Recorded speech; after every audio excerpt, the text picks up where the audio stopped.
natin. So, hindi na tayo nakapamalingki. Itlog lang muna ulam natin. So, wala tayong ano yan.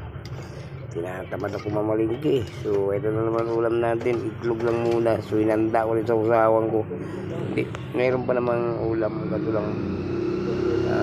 Yung nilagang karning baboy kanina, mayroon pa.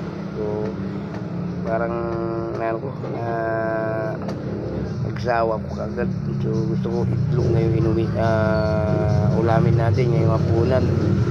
So, ang gagawin natin, maglagay natin ng mantika. Pero mainit na yung kawali.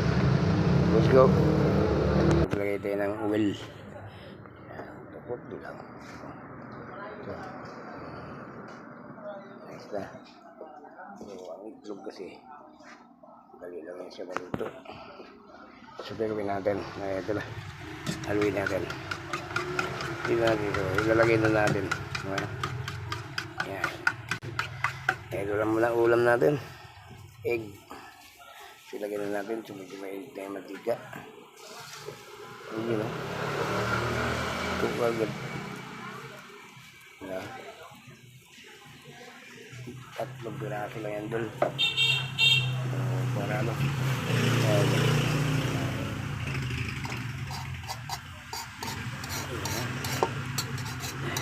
Hila lang yung apoy natin. Lakasan natin konti para ano. Yan. Parang mabilis. Pero pati yung ulam dito. Ito. Yan o. Ilaga. So, initin natin ulit yan. May sabaw yan. Masarap yan mga idol. Ilagang ano. Ilagang baboy. Tapos may mais. Ito. Yun o. Ulam pa yan. Marami pang laman. Ito lang wala na masyadong masabaw. Kasi nilatang. Ulan na. Hinigop na.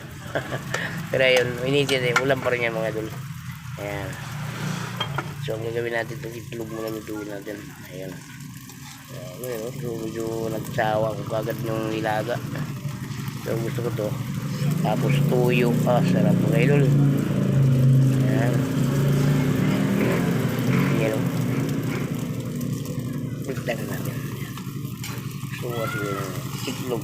Namimiss ko yung itlog. Ayan. Ayan o.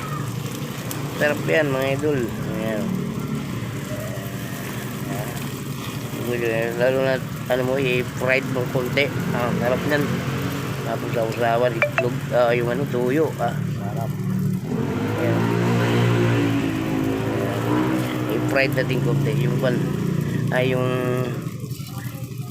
ano natin pasugsunugin natin konti. Masarap. Baliktad natin. Ayun o. Ayan. Ganyan natin konti. Ayan. Diba? Pahinaan na natin yung apoy kung sobrang lakas. Ayan. Ayan. Hindi ba init pa yung ano yan? Sunugin natin.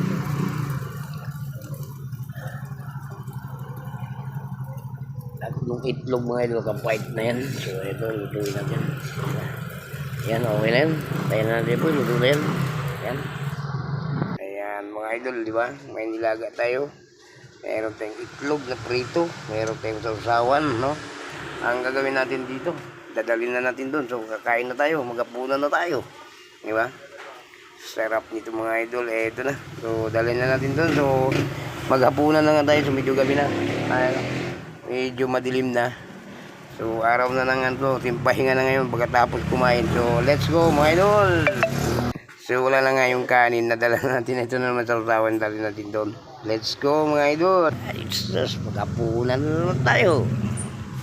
So kailangan daw ng siling manghang. Okay na. So, ayaw ko lang manghang na sili. Ayan, pwede na yan. Lagyan mo dyan. So, ano pa?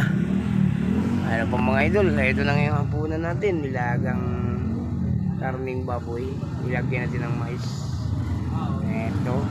Ito na yung kanin natin. Ito na rin yung pritong itlog. So, the best to mga idol, itong pritong itlog. Napakarap. Anong ginawa niyan? So, wala nga tayong siling pula. Dinurog na lang yung siling green na hinalo natin dyan kanina. Ayan, manghang pa rin yan, no? So, ano pa mga idol? Ito na. Kain tayo.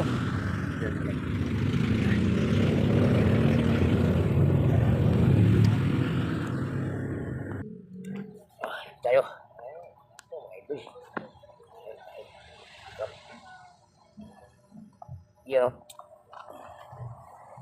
Kaya na tayo. Mag-apunan na tayo. Ito na yung ulam natin. Nilaga. Ito. Okay na kayo mga idol. Kain tayo. Mag-apunan tayo. Ito, may sasawag ko dito. Siyempre, magkinamay lang tayo mga idol. Kuha mga ko ng pang gloves.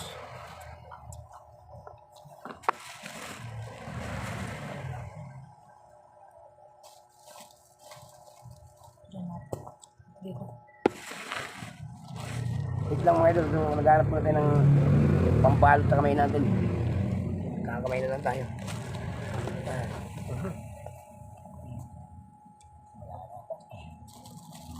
Yun.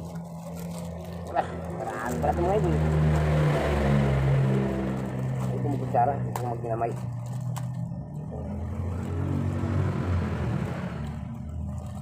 Ito, gloves.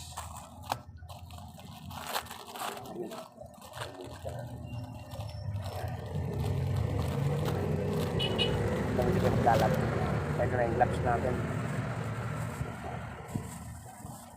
Awal pa, kutsara na to. Ayan tayo. Ito yung habol ko mga idol. Napakasarap itong itlog. Oh sir, hapunan sir.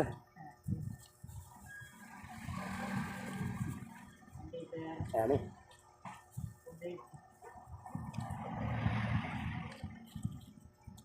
Tubig daw. Malaki ba, sir? Malaki? Bulalong. Ayun.